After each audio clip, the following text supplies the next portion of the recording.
Hello, hello, hello, bonjour à tous et à toutes, j'espère que vous portez bien.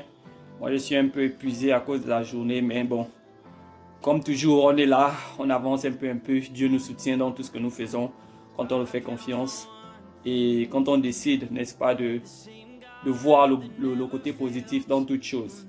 Donc aujourd'hui j'ai encore 5 paroles de sagesse à partager avec vous que j'ai tirées de ce livre du pasteur Marcelo Tunasi. Calm down. Marcelo Tunasi.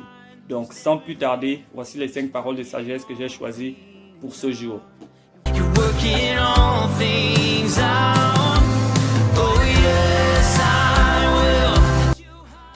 Parole de sagesse numéro 1. Ne parlez pas de vos problèmes aux hommes avant d'en parler à Dieu. La créature ne peut remplacer le Créateur. Je vais le redire. Ne parlez pas de vos problèmes aux hommes avant d'en parler à Dieu. La créature ne peut remplacer le Créateur. Et on sait que la créature ici, là, ce sont les hommes, c'est nous. Le Créateur, c'est Dieu le Tout-Puissant. Mais ce que moi je peux comprendre ici, c'est que la plupart des temps, quand tu vas aller vers un homme, si tu as commencé par Dieu, Dieu peut te donner la faveur de l'homme. Mais si tu vas vers l'homme sans consulter Dieu, il y a de fortes chances que l'homme ne te réponde pas positivement. Donc il est mieux d'aller vers le Créateur premièrement. Et ensuite le Créateur va même te diriger ce qu'est l'homme aller. C'est ainsi que vous voyez une personne prie. Tu as prié avant de sortir le matin et quelqu'un vient se mettre te bénir. Quelqu'un dit, c'est mon Dieu m'a demandé de t'envoyer une somme d'argent. Ou tu es en train de sortir et tu as une action favorable. C'est parce que tu as appelé le Créateur. Et lui qui est le Créateur de toutes choses, il fait en sorte que sa création puisse répondre à tes besoins. Donc cherchons d'abord Dieu premièrement. Cherchons le Créateur afin qu'il nous donne sa création. Numéro 2. Rares sont les pauvres qui supportent la richesse de leur prochain. Et rares sont les riches qui côtoient les pauvres. Je vais le redire. Rares sont les pauvres qui supportent la richesse de leur prochain.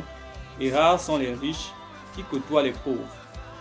Rares sont les pauvres qui supportent la richesse des riches. La majorité des pauvres, quand ils voient quelqu'un riche, c'est qu'il a fait quelque chose de mal. Et ils ne le supportent pas. Ils vont toujours chercher les raisons. S'il a l'argent aujourd'hui, c'est parce qu'il a fait ceci. S'il a fait ceci, parce qu'il a fait cela. Mais toi aussi, tu peux faire de même. Mais tu ne fais pas, mais tu critiques. Et ensuite, il dit, rares sont les riches qui côtoient les pauvres. C'est vrai parce que la majorité du temps, quand on est élevé, on veut seulement côtoyer les gens élevés, les pauvres. Bon, la majorité des temps aussi, ceux qui sont devenus riches, bon, les livres que je lis, la majorité des personnes qui sont riches, ils ont une manière de fonctionner, ils ont certains endroits où ils aiment aller. Et donc, en réalité, s'ils ne vont que dans ces endroits-là, ou s'ils n'ont qu'une mentalité des riches, comme ils le disent, ils ne vont jamais réellement côtoyer les pauvres. La raison que je peux aussi dire, c'est que certains riches aussi ne côtoient pas les pauvres parce qu'ils savent que les pauvres parlent d'eux en mal à chaque fois. Ou alors parce que les pauvres, à chaque fois qu'un riche va chez un pauvre, ce serait toujours pour demander quelque chose du riche, c'est toujours s'attendre à ce que le riche puisse fournir quelque chose. Et donc, la majorité des temps, il n'y a jamais réellement une relation d'amour, mais c'est toujours une relation de bien. Pas tout le temps, la majorité des temps. Je vous laisse la suite de l'interprétation. Numéro 13. Le vrai bonheur consiste à rendre les autres heureux. Je vais le redire. Le vrai bonheur consiste à rendre les autres heureux. C'est vrai parce que même la Bible dit il y a plus de plaisir à donner qu'à recevoir. Moi j'ai constaté ça, j'ai fait ce constat. À chaque fois que je donne à quelqu'un, ça me fait vraiment plaisir de voir surtout des personnes qui ne me demandent pas et que je donne. À chaque fois que la personne me dit que tu ne sais pas que j'avais vraiment besoin de ça, ça me rend vraiment heureux. Donc apprenez à donner aussi aux autres. Surtout quand tu donnes à quelqu'un qui ne s'attendait pas, ça lui fait vraiment plaisir. Et cette joie remplit souvent mon cœur. Donc, il y a plus de plaisir à donner qu'à recevoir. Donc, le vrai bonheur consiste à rendre les autres heureux. Numéro 4. C'est un grave déséquilibre que d'avoir une garde-robe pleine, mais une bibliothèque vide. Je vais le redire. C'est un grave déséquilibre que d'avoir une garde-robe pleine, mais une bibliothèque vide. C'est vrai surtout en Afrique, on n'a pas la culture de la lecture.